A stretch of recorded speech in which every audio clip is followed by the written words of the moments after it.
Coming up, the New Jersey Devils may have lost to the Ducks over the weekend, but last night they laid an egg against Philadelphia. We dive in on the loss to the Flyers, the somewhat erratic performance of one Jack Hughes, and overall takeaways as the Devils progress towards the midpoint of the season, all coming up next.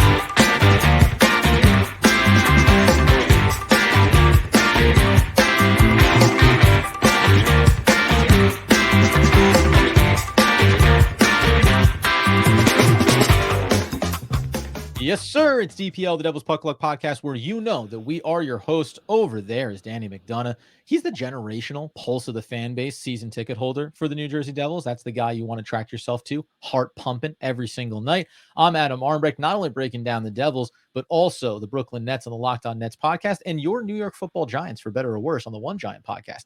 Thanks for jumping in on the action, guys, because we're going to talk, Danny, about the loss to the Flyers in overtime last night. There's a lot of things to get into there. But quickly off the top, let's just go high level, because in the standings, we know that this is a game where the Devils do have one in hand against the Flyers, but what could have shrunk the difference between these two teams ends up being 39 points for Philadelphia, sitting in second position, just ahead of the Islanders at 38, the Canes at 37, and then, the Washington Capitals at 34, just narrowly ahead of the Devils, now sitting just two positions out of the bottom of the Metro Division. How do you feel about that, Dan? We're only 1 point out of a playoff spot, and there's only 5 points. Yeah, there's only 5 points separating us from Philly. Listen, those 2 points were huge last night. At least we got one. I'm going to look at the positive first on this. We got 1 point against a torts Philadelphia Flyers team that is playing extremely well, stifling defense in the neutral zone. So, of course, it sucks not getting the 2 points. We're going to talk about what really transpired in that game. But you move on. We played a lot better than we played against the Ducks. We had a pretty good game. We were solid defensively for most of the game. We had some breakdowns in the second period, obviously, but you move on. You chalk it up to some really bad turnovers, and you move on for tomorrow night against the Oilers. Philadelphia 18-10-3 now on the season, a plus 12 in their point differential. Just a good reminder here, they're 8-6-1 at home, 10-4-2 on the road. So they're just a good hockey team flat out. This one hits different. You mentioned the Ducks. Ducks are a bad team. You want to get that win. And Danny came out of that game. Good that we had a little bit of time to cool off, because Danny was hot. And rightfully so, I think. But the Flyers are a good team, right? If this was opening night, I think you'd feel, drastically different losing to the Flyers in overtime or otherwise. Now you go, we're too far into the season here to not treat them like the good team that they are. Yeah, Tortorella. I'm teling you, it's the Tortorella effect. And he's doing. You should have seen him. By the way, there was an early sequence in this game. Maybe it was the second period, even when the Devils score and someone's not on the back post defensively. And you just see Torts on the bench. He gives this violent karate chop motion, and you can see him mouthing, "Get on the effing post." the level of intensity that he brings to his team as a coach is obviously palpable on a game-to-game. I was a big proponent before the Devils got Lindy Ruff and getting a Tortorella. You remember that too, back in the day. It's a different mentality, right? Brings a different energy to coaching. He has that old school mentality where he is going to make every single player responsible for every single shift. And he is listen, you know what's going on in his head on the bench. It's not like he's hiding anything. Right. There's no secrets. There's no secrets with Torts. If he doesn't like it, you're going to hear about it.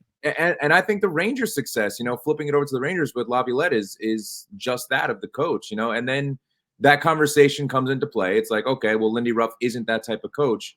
It's very different teams, right? Very different teams. The Philadelphia Flyers are a young team that needs to focus on defense and the neutral zone to be successful and to play that suffocating trap style to be competitive, and they've won a lot of 1-goal games, which you saw last night against the Devils, and they're going to continue to do that, and Torts really is pushing the right buttons for that team. So, listen, I do not like the Flyers. Hats off to what they're doing. They're doing very well to be second in the Metro, and it's deserved. And the Devils played, like I said, they played pretty well. It's just we had some crappy moments, Jack Hughes, in the second period and overtime. And a fascinating thing about Tortorella, just the last note on him, is I think that, and this isn't about, it's not contrasting him with Ruff or what's a better model.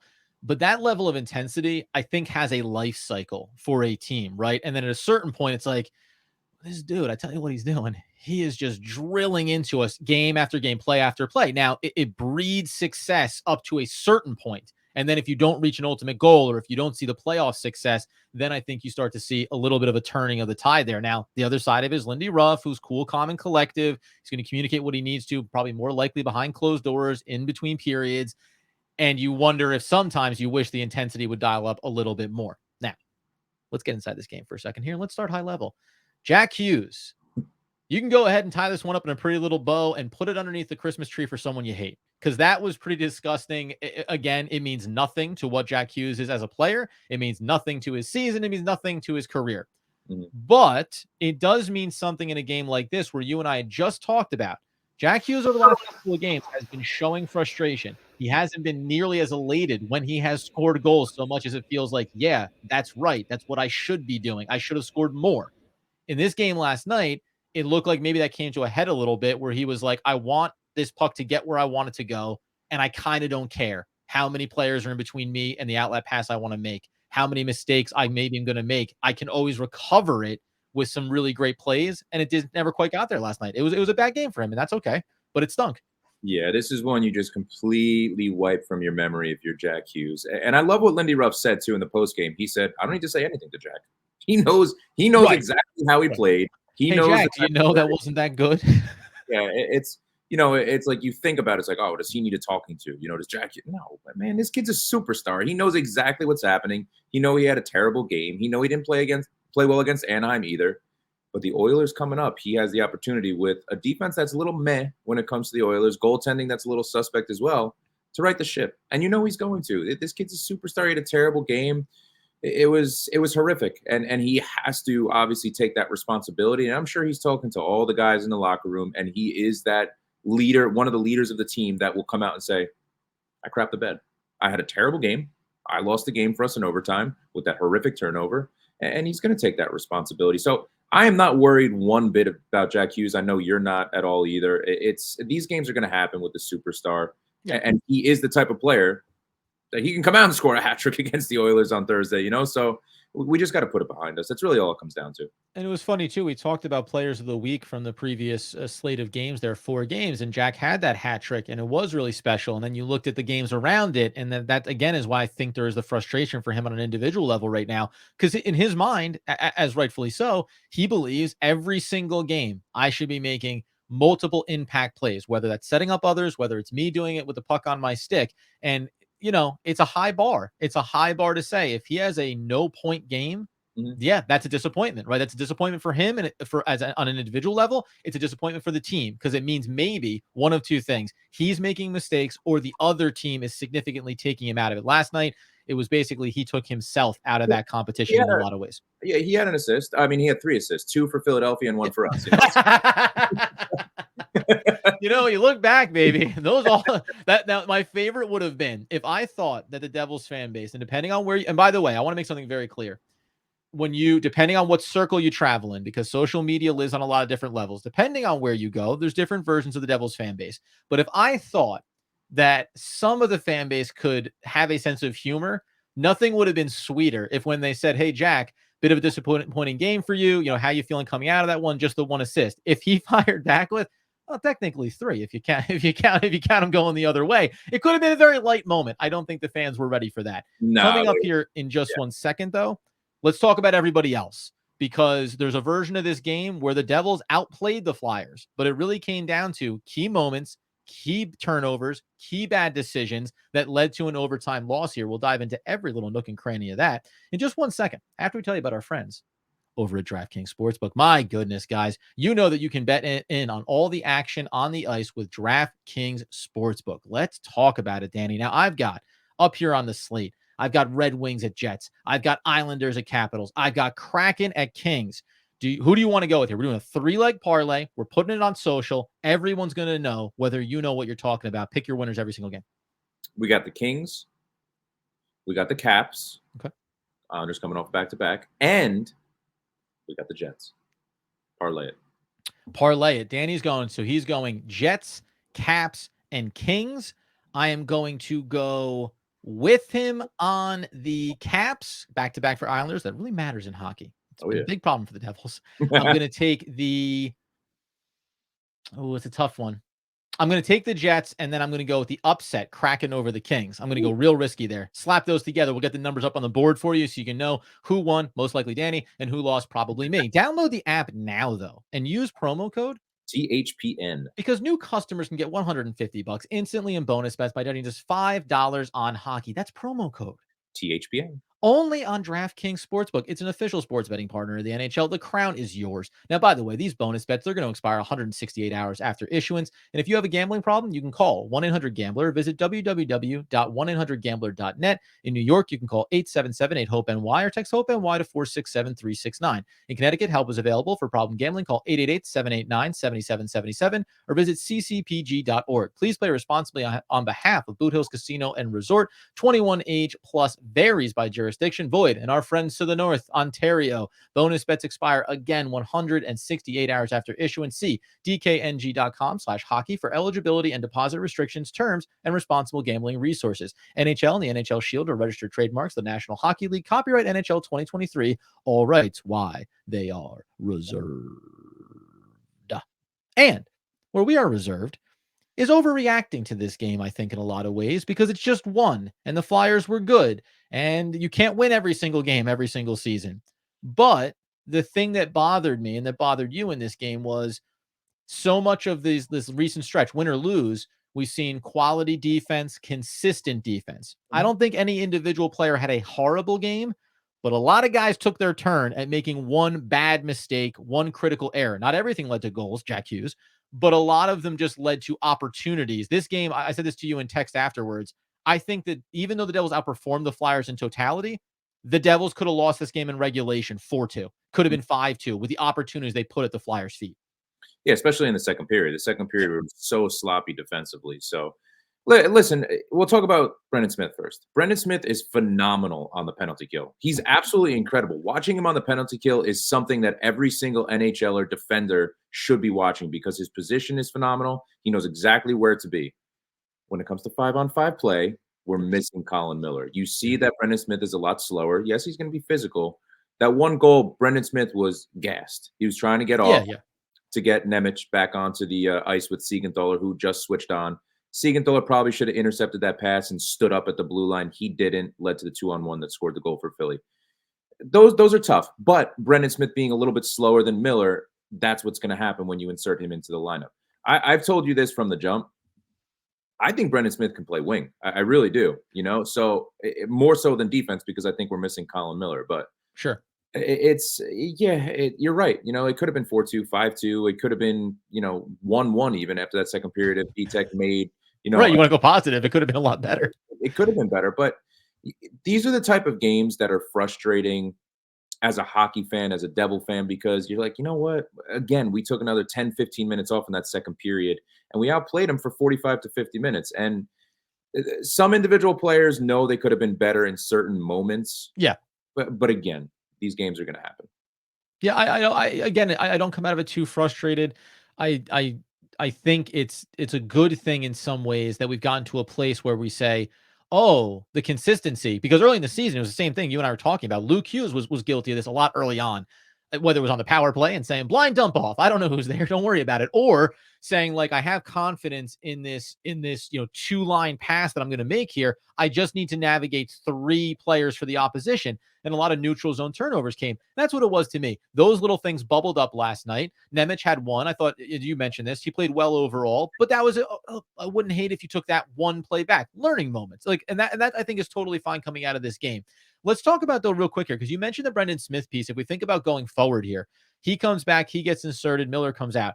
You mentioned the wing piece because man, I tell you, I would 100% agree. Even though Bastian has certainly been playing better hockey of late. If you told me you wanted to put Smith into the offensive rotation and get Miller back in there so that you have the both and his penalty killing value, and then also getting him on the ice where I think he's probably better suited to be playing offense as opposed to defense 5-on-5. Is that, do you like that idea of it right now, at least in this moment? Let's shift Smith to offense. And if he's going to get healthy scratched or play, it's not going to come at the cost of Colin Miller, who I think has been playing really good hockey and has helped balance that defensive pairing. No, right now I wouldn't put him on the fourth line because the fourth line's been our best line the last 2 Yeah, I games. know. Now we're in this pickle, right? Yeah, it's so you don't touch that line right now because it seems like McLeod, Lazar, and Bastian are just buzzing on all cylinders right now with their forecheck, creating goals. Dude, McLeod, did you see how many That faceoffs he won last night, by the way? Did you see his faceoff percentage? This dude is incredible. But I don't take anybody out of the lineup right now to put Smith into a wing position. I think that he should be benched right now and Colin Miller should play. And listen, this could be a maintenance day for Colin Miller. Colin Miller, he did come off an injury and he's been playing consistently.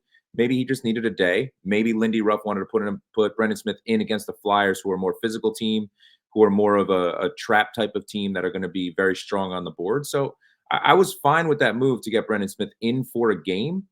And I think Colin Miller should be inserted back into the lineup tomorrow. And you're not worried about obviously the penalty killing. He's good on the penalty kill, but if we're talking about the hierarchy of needs here, 5-on-5 hockey, those special teams is critical. And you need to have the quality on the ice, and Miller just seems to represent that. And Nemitz, by the way, has also been a part of that, right? It just seems like some stability has been brought in here. People have also asked the question, something maybe to keep an eye on. Dougie Hamilton went down with this injury. We'll never maybe know. Now it's like retroactively people want to say maybe Dougie Hamilton was hurt even before he got injured. I still fall back on, I think it was he was having careless play. They're using this with the model of Timo Meier now, right? Knowing that he is hurt, knowing that he's trying to nurse him way through something. Dougie Hamilton is just an offensive defenseman, and he was not doing the work on that end of the ice. At least that's my opinion coming out of that. Yeah, no, Dougie Hamilton wasn't hurt. He just was playing like crap. I mean, Carolina wanted to get rid of Dougie Hamilton because of his defensive liability, and we signed him when we needed to when we were a bad team to get a big player in here that can really start to develop the younger kids. Dougie Hamilton, again, is who he is. He's going to make those mistakes, but I don't think he was injured. I don't think you do either. No, no. No, and it's Timo Meier. That's the next topic right here. Here's why: because now that Lindy Ruff has said that Timo Meier has been battling through something and he is injured and it's taking him a little bit longer to get his skates under him and to really get his speed back, do you think he should be playing? He's not playing well. So do you think that he should take some time to get healthy, be scratched and, go on day to day, injury list and give him 3, 4, 5 games off and then move Lazar up and put Smith into the wing role or call someone else up, one of the younger kids, the Clarks, the Foots of the world, and see what they can do. Because right now, we're not getting anything from Timo Meier. We're not. No. He had some moments in the Boston game that you and I saw.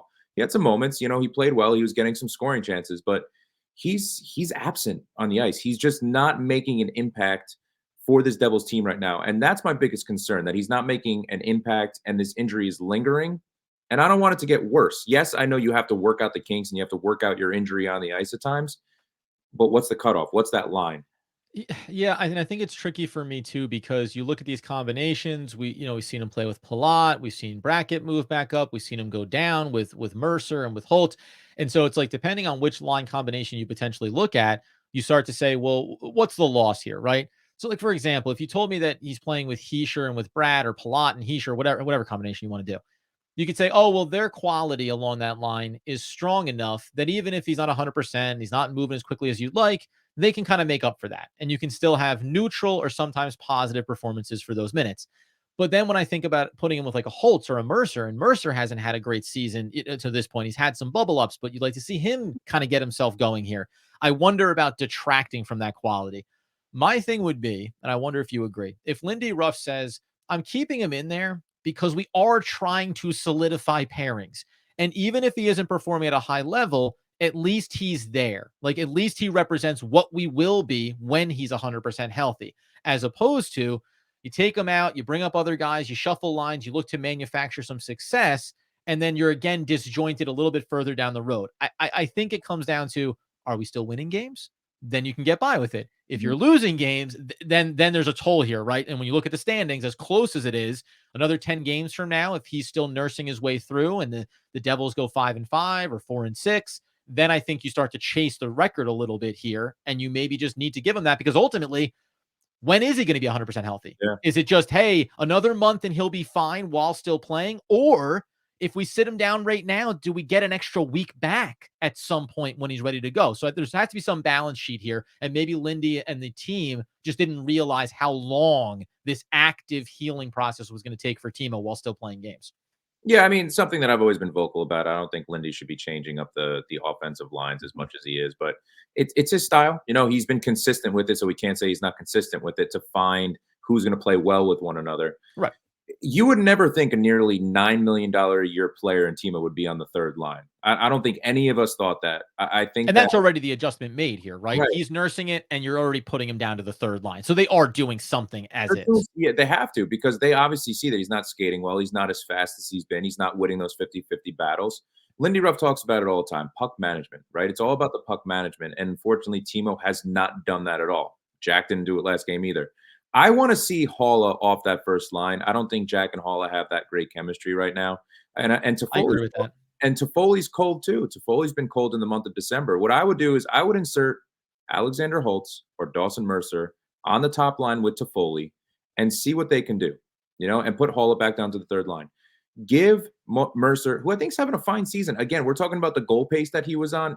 It's similar to last year. Mhm. So I don't think he's having a bad year. I think he's having an okay year, but I think if you put him with Jack, I think you're going to see things start to happen. And I think Alexander Holtz has earned that opportunity with Timo a little bit banged up right now to have some minutes with Jack to see what they can do. And also hopefully offer some stability with Timo, right? Hala experience, say, hey, like your job is to make sure line number 3 doesn't go off the rails for us. We know Timo's dealing with something, and that's a lot maybe to put on Alexander Holt's plate. Say, well, you're responsible to kind of be the dynamo here. We said Mercer hasn't been excellent or lived up to maybe our standards for this season. So really, when you look at that line right now, you'd go, Alexander Holtz, what do you got? And maybe that is, to your point, a little bit too much. And honestly, the shuffling that Lindy likes to do, you mentioned Toffoli struggling. Jack, remember, we always talked about these top 2 lines as being 1 and 1A. Heischer with Toffoli, Jack getting him back with Bratt. Like, there's just a lot of things you can do. It's a part of why these redundancies of skill sets are exciting. And I wish that we didn't have these conversations. You'd prefer it to be, this line's playing great, this line's playing really good, this line's playing well, our fourth line is doing its job. Perfect. Let's just roll forward. But listen, injuries are the nature of it. So you don't, worry too much about it in the short term. And for the Devils coming off of that loss to the Flyers now, we think about moving forward here. We'll obviously be talking about these games along the way. But we said this was an important one. They didn't get the win. It's not the end of the world. They now turn around, as you mentioned, with Edmonton. They'll have Detroit and then Columbus closing out this 5-game homestand. And they've already, by the way, lost the first 2 of this. So they want to get on winning ways. It comes down to running the table against a really good opponent, a strong opponent, and then a crap opponent. So the table is yours here to make a little bit of a statement. When we come back in, obviously, we'll break down what we saw in the upcoming match, the toughest matchup on the homestand against the Oilers. Does Jack get back on track? Just settle down, buddy. just settle down. And then maybe that's the closeout thought here to get us out the door. When you can find us on YouTube at Devils Puck Luck, you can find us on social at NJ Devils PL on Twitter, and then at Devils Puck Luck on Instagram, on Snapchat, on Facebook, and everywhere else that you find them. What's the other one? Snapchat, Instagram, TikTok. TikTok. I missed TikTok. There we go. Okay, good. Always good. And then at Danny the Face and at Adam Armbrecht as well. Is that what we get out on here, Danny? Jack, just take a step back, deep breath, settle down. Calm down, Jack. Everything is going to be fine. You're not a one-man team. You got great teammates, obviously. I know he's trying to make it happen. I don't know about you, Adam, but the next 3 games, you got to go 2-1. We got to figure it out at home. I don't know what the hell is going on with us at home, but it seems like we're giving up more goals. Our goaltenders aren't as good at our home ice, which is very strange. So let's figure it out the next 3 games, and let's be at least minimum 2-1. And I've got some interesting stats around consistency when it comes to goaltending, comparing our guys between the pipes to other average goaltenders around the league and why that's been a problem as well. And as they always say, serenity now, insanity later.